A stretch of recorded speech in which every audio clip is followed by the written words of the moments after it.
My name is Mary, and I'm expecting my first baby with my husband. This is the first grandchild in the family, in-laws, and they said that if the baby's a boy then we'll give him my father-in-law's name. He's dead due to cancer. I had no problem with that. This happened before we found out the gender of the baby. My husband and his family had me do things like attend prayers and do other rituals before the reveal at the doctor's. I didn't like that but went with it to keep the peace. Our appointment came, and it turned out to be a girl. My husband cried in the car, then turned his phone off to hide from his family, then finally told them. His mom and the others made their frustration and disappointment clear, which bothered me cause my daughter deserves to be celebrated, but they ghosted me for days, then started coming over and visiting, constantly referring to my daughter as my son, claiming the results were false and basically pretending it's a boy.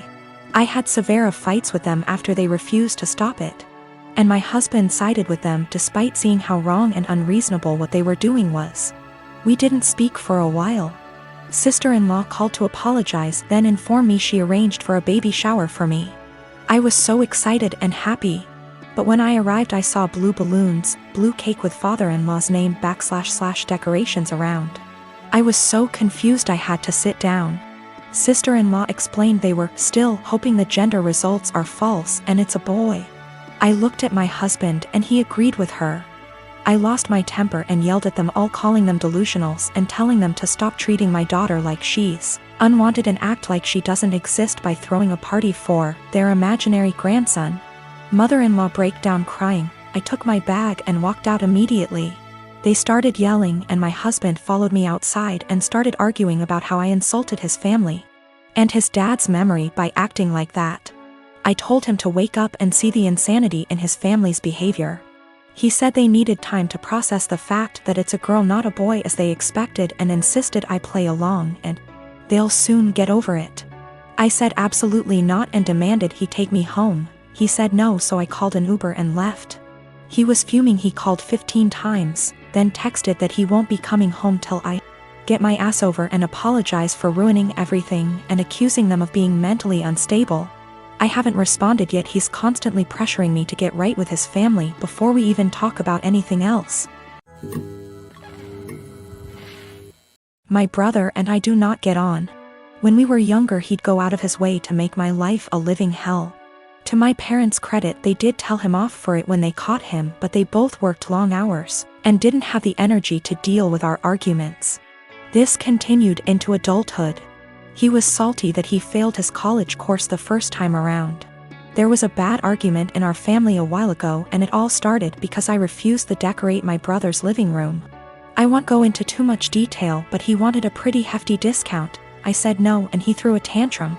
Instead of being a grown-up and talking to me, he decided to hook up with my toxic ex-girlfriend and the mother of my child.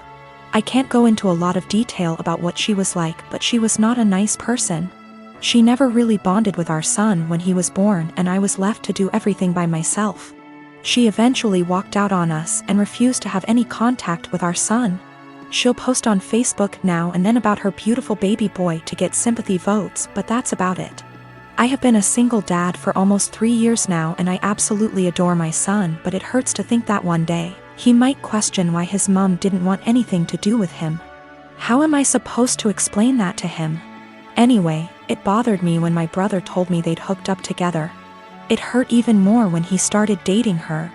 It had taken me so long to get over what she did to me and my child, and now my own brother was bringing her back into my life. Yesterday we had a family video call. Parents are high risk and we're not taking any chances.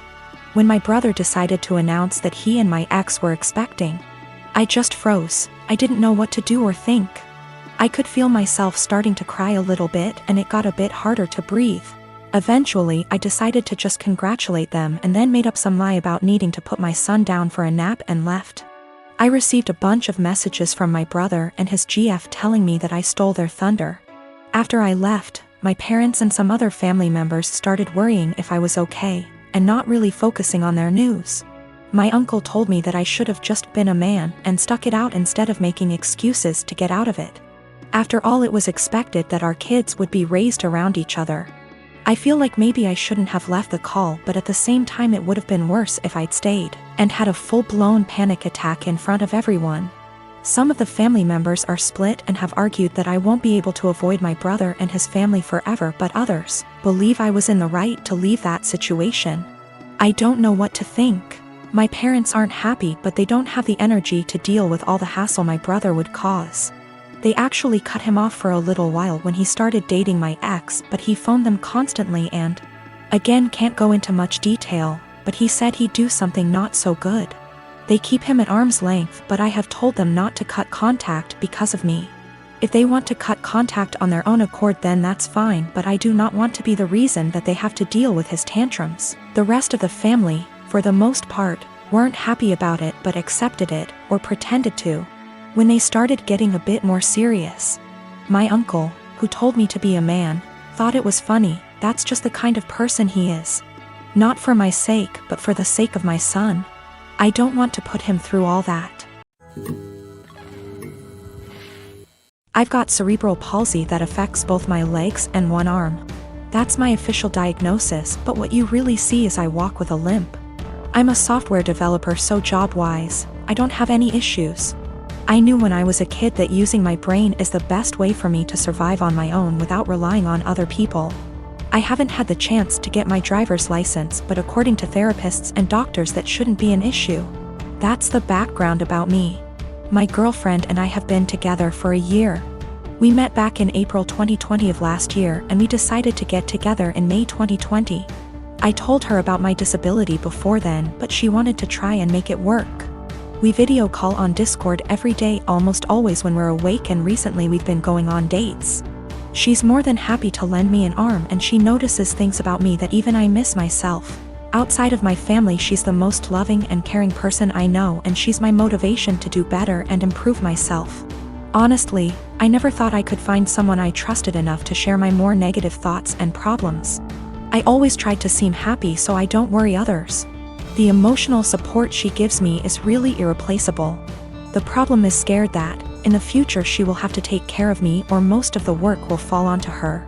To make matters worse, her mom has been telling her for the past few weeks to break up with me because she can find better, and she doesn't want her to have the burden of caring for me. She's also really afraid that I will get arthritis early due to my cerebral palsy, and if that happens, a lot is going to be on her. I've tried doing things like stretches and exercises to maintain and improve my muscle tone, but she is still afraid I'll get worse. I'm an introvert, I don't know a lot of people, and honestly, I don't even know the options I've got to look at. I want to prove that I can be independent and that if things do go wrong, it won't just be on her. I'm in Ontario, Canada. Are there things I can look into and do to assist with my disability, or things I can look into so if things do go wrong, I won't be a burden on her? I'm at the end of my wits. I've never really hated my disability, but I've always kept myself going by tempering my expectations and thinking, my disability is going to make it really hard to find someone, and she's the first person to make me feel like, yeah, it doesn't matter. I want to do anything to show her that I won't hold her back in the future, but I'm out of ideas. Is there anything I can do? I don't want to worry anyone I'm with these issues, but I'm at the end of my wits. I don't even know if my relationship is lost, but I don't want this to happen again, and I want to know what I can do myself so I can reassure my partner, so they know I won't hold them back in the future. I don't know if there are things I can look into to better plan my future so it's not a concern for my partner. The worst part is, I've always thought my disability doesn't matter. But with all of this happening, it's really hard to convince myself otherwise. 8 years ago, my sister got pregnant. The father wasn't involved and my sister didn't want the baby. But she also couldn't bring herself to terminate or adopt out to strangers. She approached me and my now ex-husband and asked if we would be willing to adopt her child. We weren't sure as we were concerned this would lead to issues down the line, but my sister insisted that it wouldn't, so we ultimately agreed. Before Lucy was a year old, my husband left us both because my sister lied about Lucy's father. When Lucy was 4, I got together with my wife, and we married last year. My sister has said that seeing me and my wife with Lucy, who is now 7, confirms to her that she made the right decision. When I first adopted Lucy, my husband and I told my sister that we wanted multiple children, which she said she was fine with at the time, but now my wife and I are looking into our options and my sister objects. My sister has been staying with us since July because her boyfriend kicked her out. She keeps asking Lucy if she's sure she wants siblings. Lucy has said that she does. And telling us she's worried we won't be able to give Lucy what she needs, and then today happened. We had an online consultation with a fertility clinic to talk about sperm donation. We told my sister about it and asked her to keep an eye on Lucy while we talked. The Wi-Fi went randomly on and off 3 times during the session, booting us out of the call each time. The 3rd time, my wife went to check it and saw my sister holding the power cord, and Lucy trying to plug it back in. Lucy saw my wife and said, "Auntie keeps turning the Wi-Fi off." Wife plugged it back in. But we could no longer get into the session, and we got an email from the doctor saying that if the Wi-Fi is going to be this bad, then maybe we should try a more local clinic, as we can't do online consultations.